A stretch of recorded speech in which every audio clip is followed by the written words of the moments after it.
Salut mon ami, bienvenue dans cette nouvelle leçon dans laquelle on va voir tout le vocabulaire dont tu as besoin pour parler de la vie au bureau. Alors on a vu la dernière leçon sur les métiers et le monde professionnel et aujourd'hui on continue. Mais le vocabulaire qu'on va voir dans cette leçon, tu pourras très bien l'utiliser pour d'autres choses parce que c'est des éléments que tu as aussi chez toi.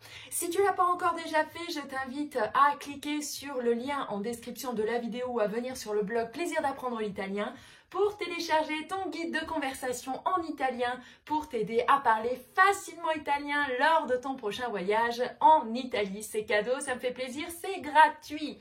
Et maintenant, on retourne au cours que tu veux voir.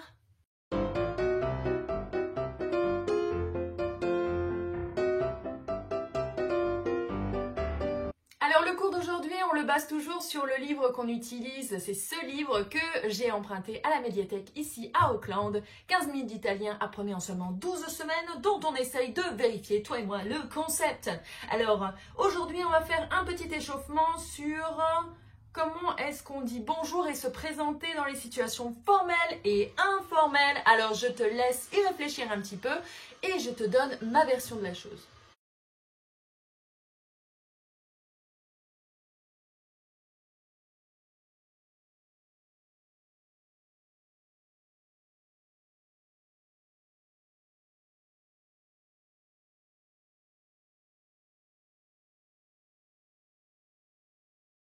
Alors moi, si je devais me présenter, je dirais dans situation informelle. Salve, mi chiamo Sandrine, piacere di conoscerti.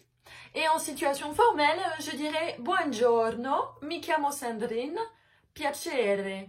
Ouais, un truc comme ça. En gros, je dis bonjour, je m'appelle Sandrine, contente de vous rencontrer. Je vais aller vérifier dans le livre et je te dis ça tout de suite.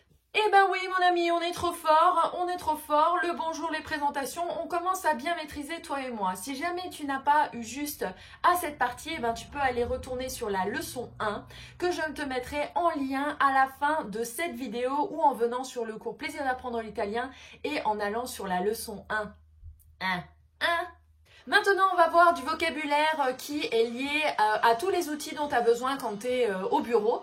Et c'est 13 mots de vocabulaire. 13 mots de vocabulaire. L'ordinateur, ça se dit il computer. Il computer. Ça ressemble vachement à l'anglais. Ouais, c'est normal parce que souvent en italien, eh ben, ils reprennent les mots exactement comme ils sont dits dans les autres langues quand ils n'existent pas en italien. Le deuxième mot, c'est la souris. La souris, ça se dit il mouse. Il mouse.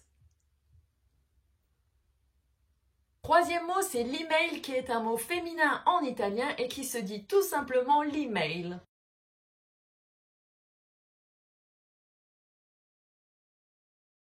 L'email.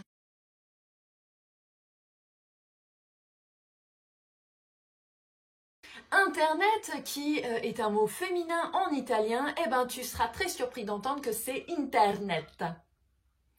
Internet. Il suffit juste de mettre des intonations ici ou là et de rouler le R. R. Internet. Le mot de passe, c'est la même chose qu'en anglais, c'est la password. La password. Le répondeur téléphonique, la segreteria telefonica. La segreteria telefonica. Littéralement, c'est la secrétaire téléphonique. Le mot de passe du Wi-Fi, ça c'est un truc qu'on a tous besoin tout le temps partout, peu importe que tu sois au travail, à la maison, au restaurant ou dans un pub. Ça se dit la password del Wi-Fi. La password del Wi-Fi. Tu vois, c'est super fastoche l'italien en fait. La photocopieuse. Dut. La photocopieuse. La fotocopiatrice. La fotocopiatrice. Oh, Jesus Christ. La fotocopiatrice. Il est dur ce mot-là, hein? J'en reviens pas que j'ai réussi à le dire. Attends, je vais essayer de nouveau pour voir si j'arrive à le redire. La fotocopiatrice. Non, la fotocopiatrice. La fotocopiatrice. La fotocopiatrice. Je sens que c'est un mot qu'il va falloir que je répète souvent. La fotocopiatrice. La fotocopiatrice. La fotocopiatrice. Je crois que je vais le dire dans mon sommeil. Plus facile, tu meurs, l'agenda, ça se dit l'agenda. L'agenda. La carte de visite, tu sais, le machin sur lequel tu as en général ton nom, ton adresse email, ton numéro de téléphone, le petit truc que tu glisses toujours à la fin d'un rendez-vous. Eh ben ça se dit il biglietto da visita. Il biglietto da visita. Le billet de visite. Bon, littéralement, ça veut rien dire, mais la carte de visite, ça fait plus sens. Il biglietto da visita. Je sais pas toi, moi j'aime toujours bien savoir littéralement ce que ça donne parce que ça me permet de faire une image et de mémoriser plus facilement. La réunion c'est la riunione. La riunione. La conférence è la conferenza.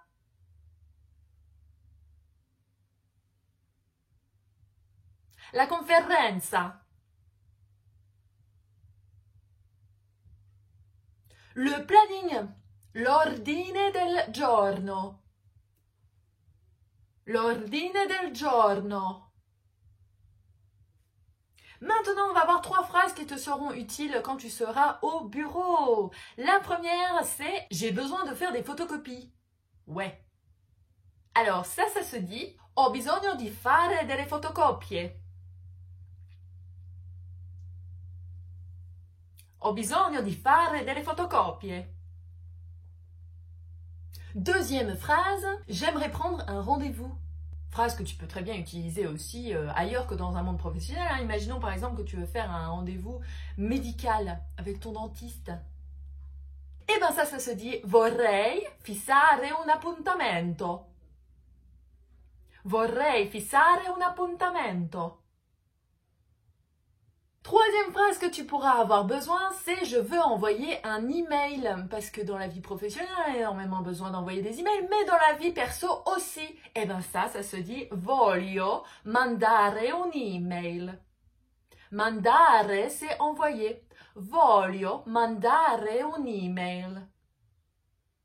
Maintenant, on va jouer à un petit jeu. On va voir des objets que tu as sur ton bureau ou à la maison. Donc, ce sont des accessoires que tu as besoin de connaître le mot. Et je vais te donner tous ces mots d'abord en français et après en italien. Je t'invite à les répéter après moi pour pouvoir être un boss en italien. Il faut aussi connaître ça. Et ouais. Premier mot, la lampe. La lampada. La lampada. Deuxième mot, c'est l'agrafeuse. L'agrafeuse, ça se dit l'aspiratrice. L'aspiratrice. Troisième mot, c'est le téléphone. Le téléphone, c'est il telefono. Il telefono. Quatrième mot, c'est l'écran d'ordinateur. L'écran ou l'écran tout simple. C'est lo schermo. Lo schermo. Le clavier. Ça se dit la tastiera. La tastiera. Le bureau c'est la scrivania. La scrivania. L'horloge. Tic-tac, tic-tac, tic-tac. Tu sais le truc que tu regardes tout le temps quand tu t'ennuies quand tu es au travail? Eh bien, l'horloge, c'est l'orologio. L'orologio. Ceci est un mot masculin en italien. L'imprimante, c'est la stampante. Il est marrant ce mot-là, hein? La stampante. Stampante. Ceci est un stylo. Et ceci, ça se dit la penna. La penna. Et avec la penna, bien sûr, il nous faut un bloc-notes. Eh bien, plus facile tu meurs, c'est il bloc-notes. Il bloc-notes. Le tiroir. Le tiroir d'un bureau, le tiroir d'une commode, le tiroir de la cuisine, le tiroir. Le tiroir, ça se dit il cassetto. Il cassetto. Et enfin, le dernier mot qui est super marrant, je trouve, c'est la chaise pivotante. Alors, la chaise pivotante, ça veut dire littéralement en italien, c'est la chaise qui tourne. Donc, c'est la sedia girevole. La sedia girevole. La chaise pivotante. C'est la chaise de bureau avec les roulettes. Mon ami, maintenant la leçon, elle est terminée. J'espère que tu as appris plein de trucs. Moi, j'ai appris vraiment énormément de vocabulaire. Je trouve que l'italien commence à se mettre en place petit à petit. Et ben, j'en suis très contente. Je sais pas pour toi, mais j'espère que tu fais aussi les progrès que tu souhaites. Je te dis à demain pour une nouvelle leçon. Si tu as aimé, n'hésite pas à le dire. Si tu regardes ça sur YouTube, je t'invite à liker si tu as aimé la vidéo. Si tu n'es pas encore inscrit à la chaîne YouTube, eh bien je t'invite aussi à t'y inscrire. Quelque chose de super important, surtout prends bien soin de toi. Et moi je te dis à demain pour un nouveau cours. Ciao!